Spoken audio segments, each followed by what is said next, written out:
ጀልብስ የምትባል የስፔን ከተማ ውስጥ ሱሺ ቶሮ የሚባል ሬስቶራንት አዲስ አይነት የፕሮሞሽን ዘዴ ጀመረ። እንግዲህ ምናልባት ሽያጫቸው ቀንሶባቸው እንደ ማርኬቲንግ ስትራቴጂ ሊሆን ይችላል። ይሄ ማስታወቂያ ያተኮረው ወይም አዲሱ ፕሮግራም ደንበኞቻቸው ለአንድ ምግብ አንዴ ከከፈሉ በኋላ የፈለጉትን ያህል መመገብ ይችላሉ የሚል ነው። እንደ ቡፌ ነገር ይሆናል እንግዲህ ሰው እያነሳ የፈለገውን ያህል መብላት ይችላል የሚል ነው። ሞቅ ሞቅ አለላቸው ቢዝነሳቸው። ፕሮሞሽኑ በደንብ ሰራ። በአጭር ጊዜ ውስጥ ግን የሰው ልጅ እውነተኛ ባህሪ መታየት ጀመረ። ይሄ ምን ማለት ነው? ምግብ ሄደው የሚያዙ ሰዎች በነፃ መሆኑን ሲረዱ አንዴ ብቻ እንደሚከፈል ሲያውቁ ከአቅማቸው በላይ ምግብ መመገብ ጀመሩ። ምናልባት የዛ ያገሩ ሰው እምብርት የለውም ይሆናል። በቃ እስከ ላይ እስኪደርስ ድረስ መመገብ ጀመሩ። ነፃ ስለሆነ ማለት ነው። የአንድ ምግብ ብቻ ነው የሚከፈለው ስለተባሉ። እንደሚታወቀው መቼም ሆድ ሲሞላ ራሱ ይጨንቃል። ከዛ በኋላ ምግብ መጉረስ ራሱ ይጨንቃል። እዚያ ያሉ ሰዎች ግን ዝም ብለው ጥቅጥቅ እያደረጉ ይበላሉ። መጨረሻ ላይ ግን ሳምንት 2 ሳምንት ባልሞላ ጊዜ ሌላ ማስታወቂያ መለጠፍ ጀመረ ካምፓኒው ሬስቶራንቱ። ይሄ ምንድነው? አዲስ የዋጋ ተመን የክሊኒንግ ፊ የጽዳት ፊ ማስከፈል ጀመረ። ለምን?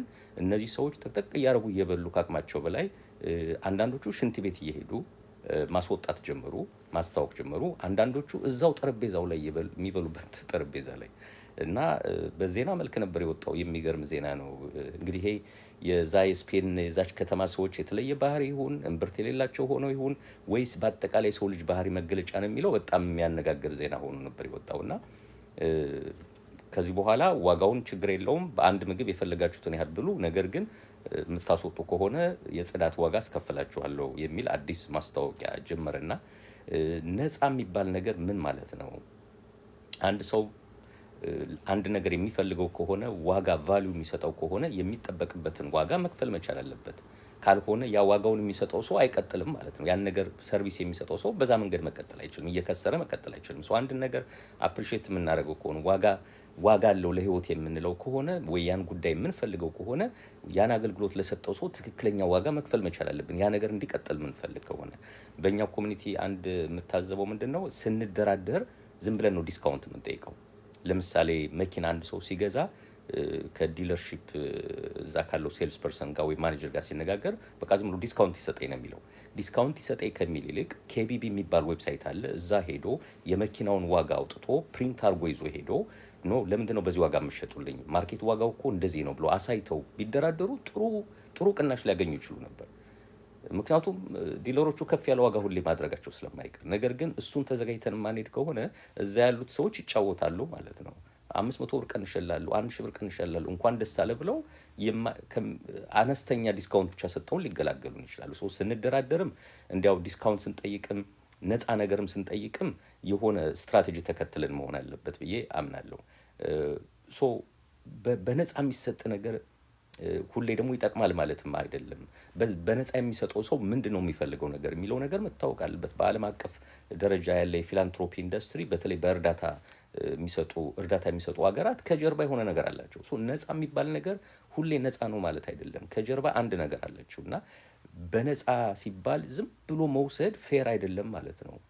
ቋቅ እስኪለን ድረስ ዝም ብለን መውሰድ የለብንም። እንግዲህ ይሄ የነፃ ጉዳይ በተለይ አሜሪካ ለሚኖሩ ሰዎች የነፃ ቤት፣ የነፃ ምግብ ምናምን ነገሮች አሉ። በተለይ እየዋሹ መውሰድ ሌላ ጣጣ እያመጣ እንደሆነ መረዳት ይገባናል ማለት ነው። በተቻለ መጠን የተቸገሩ ሰዎች መውሰድ አለባቸው። ነገር ግን ነፃ ስለሆነ ዝም ብሎ መውሰድ የለብንም። በቅርቡ የሰማሁት አለ አንድ ካናዳን ውስጥ መሰለኝ ቴሌቪዥን መንገድ ላይ ተጥሎ ከታየ ነፃ ነው። እዚህ ሀገር ሰዎች አንድ ነገር ሲበዛባቸው ቤት ውስጥ አውጥተው መንገድ ዳር ያስቀምጡታል። ሶፋ፣ ቴሌቪዥን፣ ፍራሽ ይቀመጣል።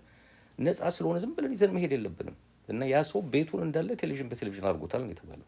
ነፃ ማለት የሚጠቅመኝን ብቻ ነው መውሰድ ያለብኝ፣ ነፃ ስለተባለ ብቻ መውሰድ የለብኝም የሚለውን ትምህርት ከዚህ ሬስቶራንት ታሪክ ወስጄዋለሁ እኔ። ይሄ ሱሺ ቶሮ የሚባለው ስፔን ያለው ሬስቶራንት እንግዲህ የፈለጋችሁትን ያህል ምግብ መመገብ ትችላላችሁ፣ አንዴ ብቻ ክፈሉ ብሎ ከአቅሙ በላይ የሆነ ህዝብ መጥቶበት፣ ነገር ግን ከአቅም በላይ የሆነ ባህሪ ደግሞ የሰዎችን ባህሪ ያየበት ገጠመኝ ነው። እናንተስ ምን ይመስላችኋል?